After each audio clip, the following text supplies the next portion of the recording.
In this topic, we'll discuss the second part of lifelines of Indian economy, communication. So let's begin. Since time immemorial, different means of communication have been used by humans. With the pace of change, long distance communication is far easier without physical movement of the communicator or receiver. So we have now personal communication and mass communication. Let's discuss what is personal communication and what is mass communication. Personal communication means of communication through which only personal messages are exchanged between two people. It is called personal communication. What is mass communication? Mass communication is a means of communication through which one can communicate with several people at the same time. That is treated as a mass communication. Personal communication can be used by an individual for personal activity, but the mass communication can be used by the government to create awareness among the people about programs or policy. Nowadays, we are having the same, like most of the things are available through online or through newspaper or through news. Examples of personal communication: telephone, mobile, postal services, postcard. And examples of mass communications are radio, TV, newspaper. Now, telecommunication. It is said that telephone came before mails. Means telephone is the older version. It is established in 1975, Department of Telecom. A decade later, MTNL came up. So in 1995, TRAI was there, which was known as Telegram Regulatory Authority of India. What was the use? The use of TRAI is to regulate telecom services. What was the main objective behind establishment of TRAI? To reduce interference of government in deciding tariffs and policy making. After that, in October 2000, a new public sector undertaking, Bharat Sanchar Nigam Limited, BSNL, taken services from Department of Telecom Services into it. Then further it extended to STD, subscriber trunk dialing, then ISD, international subscriber dialing. The next one is PCO, public call office, but at present we don't have this kind of services. It is only available in your landline, but through phone everything is very easy and possible. If we'll take example of mass communication, here we have three different parts: audio visual, like concerts, speeches, live telecast; print media, newspaper, magazine, books or periodicals; and electronic communication, like radio, TV, internet, etc. Through mass communication, the oldest one is All India Radio. We called it as Akashvani. Broadcast a variety of programs in national, like official languages, or officially they broadcast. Regional languages are also available nowadays, and local languages are also available. Doordarshan, one of the largest terrestrial network in the world. There also we have variety of entertainment. It is used for educational purpose. It is used for sports. India publishes large number of newspaper and periodicals annually, near about in 100 languages and different dialects. We are the largest producer of feature films and videos, and we have Central Board of Film Certification as well, which is certify both Indian and foreign films. Now, what is the significance of media?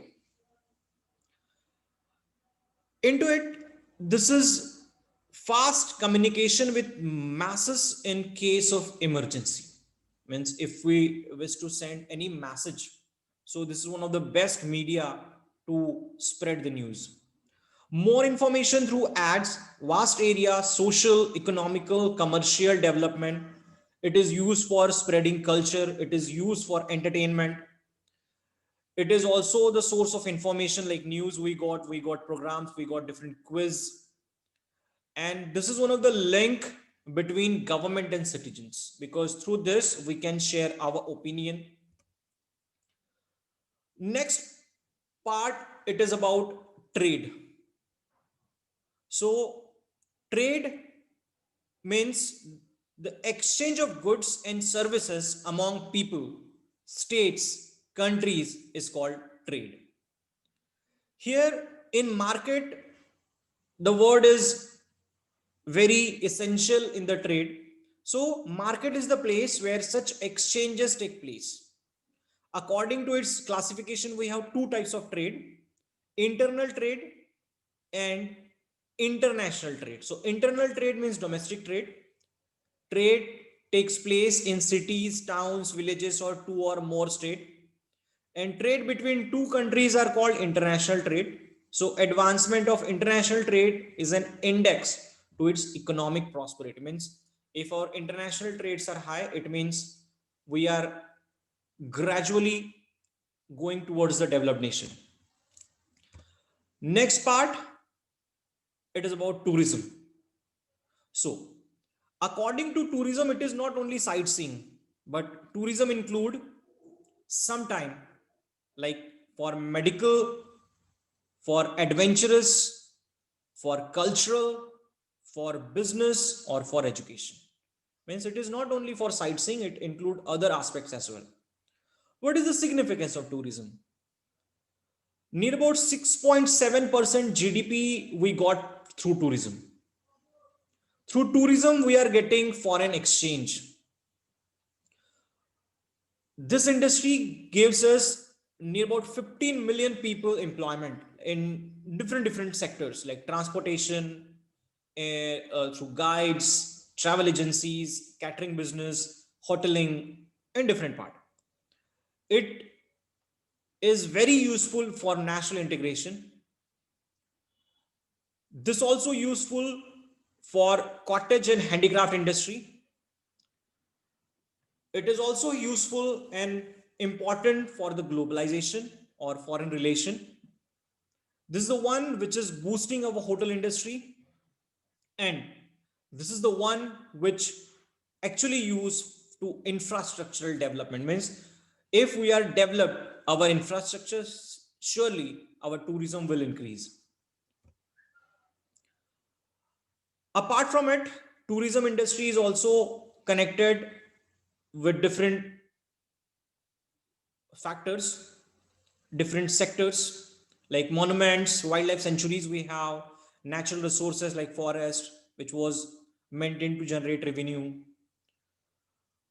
It is said that near about tourism increased in 2004 23.5% in India, but still we have some challenges in tourism.